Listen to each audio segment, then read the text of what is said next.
Hi guys, Goffy here and welcome back to the channel. In today's video, I want to talk to you about this lens that I have here. For many people, it is the one and only Leica lens they'll ever need. And I've actually got quite a few friends in the Leica space that do actually own this as their only lens. However, for me, I've actually just advertised this lens for sale. And in today's video, I want to talk about why this lens is so amazing, why for many people, it is the only lens they need, but for me, why it is that I've chose to let it go.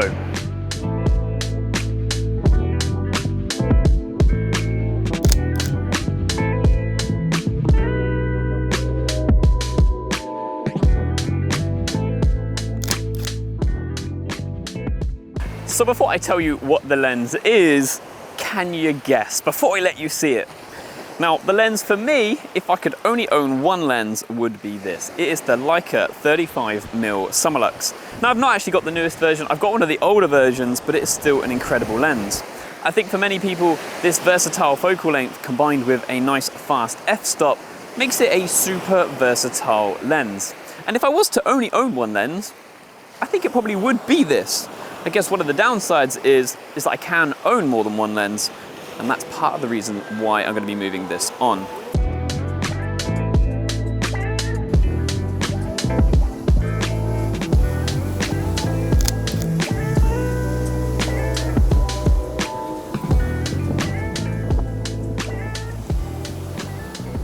So we should probably talk about why I love 35mm. And one of the reasons I love 35mm is for the portraits, especially when you combine it with the Summilux and f1.4.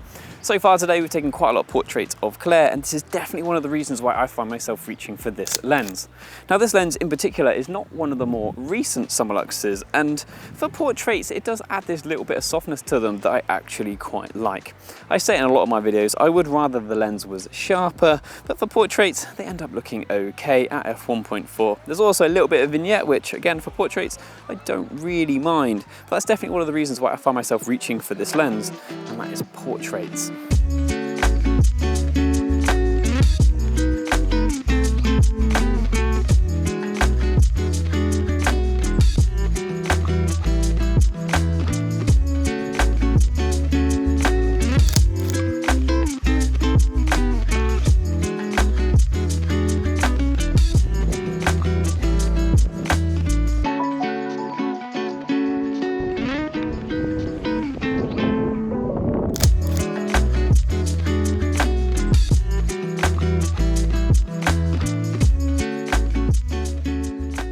Then I guess another reason that I absolutely love this lens away from portraits is for my kind of general everyday travel photography, and to be honest, just documenting life. The 35mm focal length tends to be wide enough to get landscapes like we have today, long enough to get portraits like we did earlier, and the f1.4 makes it pretty versatile in most situations. If you need a little bit of speed, this Summilux has it, and that's kind of where I think a slower lens doesn't really cover all bases quite like this Summilux does.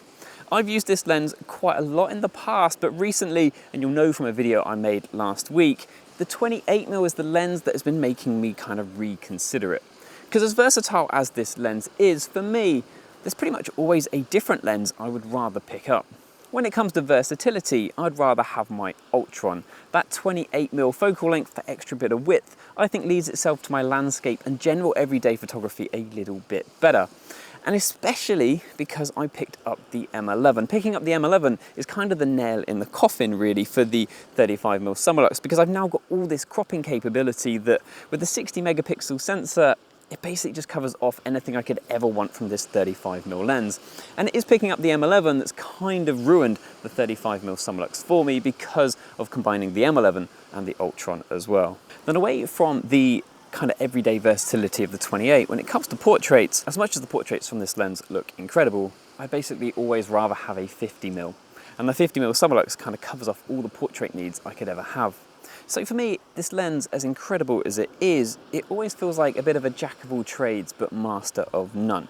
Now I know that's definitely a personal preference, and a lot of people will probably have that view on different lenses, but for me, this is that lens. Since picking up the M11, I think this is the first time I've actually used it.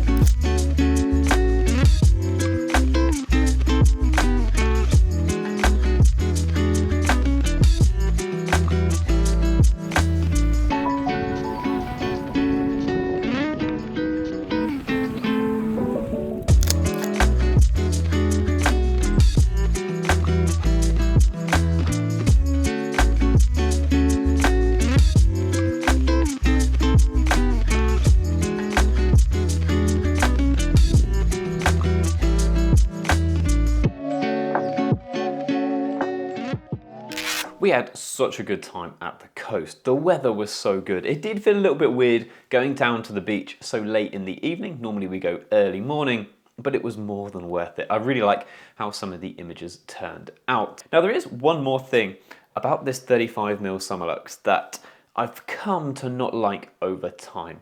And that is just the fact that it is a little bit on the large side. And I know that sounds a bit ridiculous because at the end of the day, these lenses are tiny compared to just about every other lens out there because they're manual focus. But just using the Ultron recently and the Elmarit in the past, I've realized how much I love a small lens, and I actually get more value, I think, out of the smaller size than I do these bigger lenses with a little bit of extra speed.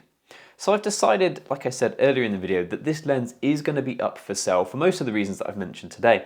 I just don't use it all that much because I use the 28mm Ultron that's a little bit wider, and the 60 megapixels, I feel like I can crop in and get most of what this lens covers. And then when I truly need the speed, which I don't really find myself needing, then I'll probably change to my 50mm Summilux instead. But that does not mean by any measure that this lens is a bad lens. This all comes down to personal preference. It's probably one of the best lenses I've ever owned in terms of its rendering. I love the bokeh, especially with this lens, and its versatility. It's just not for me. And I'm sure other people out there will have lenses like this. They've bought them knowing that they should be exceptionally good lenses, but at the end of the day, they just don't fit what you need. And that's just how I feel about this one. So don't be going away from this video thinking that I don't like this lens. I love this lens, it's just not for me. It doesn't fit my use case.